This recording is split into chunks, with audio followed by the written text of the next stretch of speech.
నిలబడుకొని చూస్తానండి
బలివికు తట్టది బలిమైన పండుగ ఎడుతా ఉండాలి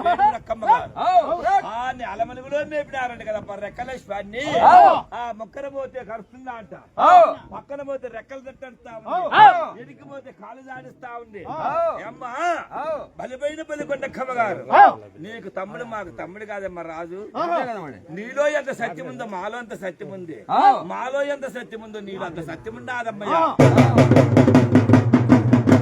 అయితే రాజు సూర్యుడి పైన యుద్ధమొప్పినాడని చెప్పిన అక్రాల దేవం అక్కమ్మ గారు మాకు తమ్ముడు నీకు తమ్ముడమ్మ నీ తమ్ముడు మాకు తమ్ముడు కాదు ఇదిగో నేలమలుగులో ఉన్నది అశ్వం అన్నారు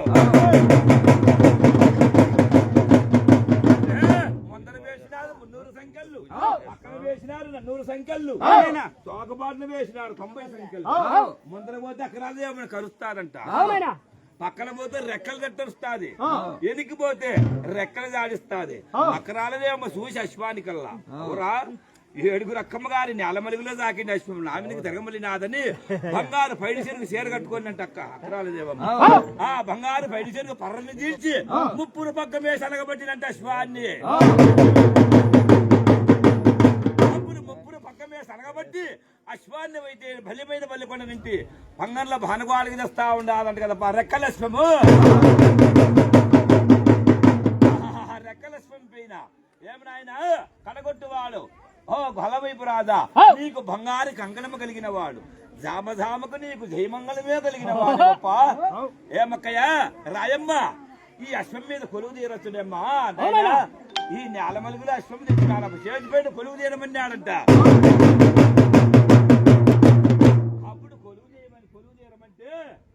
అశ్వాని కాలక ముక్కమంటారంట ఎవరు అక్కరాల దేవమ్మ అక్క ఏమంటి అక్కయ్య సూర్యవంశం రాజులు సురపండల గోత్రం సొక్కబొట్టు పెట్టేది లేదు ఆడశ్వాన్ని వెక్కేది లేదు భగవానికి ఏమి చూపించి మళ్ళీ శనివండి ఒక రాజుకి సలాము కొట్టేది లేదు ఈ రెక్కలశ్వానికి నేను కాళ్ళకి దండపడాలి ఏమక్కయ్య ఏమంటి అమ్మయ్య అన్నాడు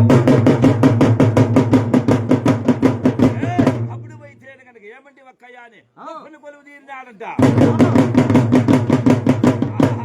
గొప్పని కొలువు తీరి చేతి పైన చేస్తే భూమండలం మిడిసి మేఘమండలం మాలకి ఎగిరినాది గగనంలో బాగుందంట ఆవిడ అక్కడ రాలేదేమో అక్కయ్య చేజి మాట రాజు మాటనిలా, రాజు మాట చేజనిలా. బాటన బొమ్మంటే బీటిన పోతా, అది బీటిన బొమ్మంటే బోటన పోతా ఉన్నది. కళ్ళెము దక్కలేకపోతా ఉన్నాడంట రాజు అశ్వాన్ని. అశ్వము గగన మార్గంలో తిరుగుతా ఉన్నాడంట. ఏవక్కయ్యా, ఇక నీ మగము నేను కాలనీలమ్మ రాయమ్మ అక్కయ్య, నా మగము నువ్వు అనలేవమ్మా నువ్వైతే కనుక. ఆ రాజు అక్కడ మాట్లాడుతా ఉన్నాడంట. అక్కడ వినపడతా ఉందంట. నీళ్లు తప్పికొని చోట రక్తం ఆరగించమంటాదంట.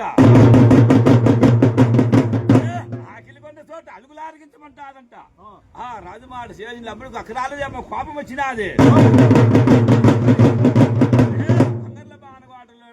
కనుక అక్రాలదేవమ్మవైతే నాంతి తీసుకొని అమ్మ సేజమ్మ ఈ గగన మార్గం నుండి భూమండలానికి దిగమ్మని ప్రార్థన చేసినారని కదా. ప్రార్థన చేస్తే దుముక్కలు దుమికినారంటే రెక్కల చేసి అమ్మగారులు ఎంత సత్యముండో రాజులు అమ్మగారికి ముడి పండుతావు, రాజు ముడికి నా రాజు ముడి పండుతావు. చెన్నకేశ్వర స్వామి జంట కొలు తీరినారంట.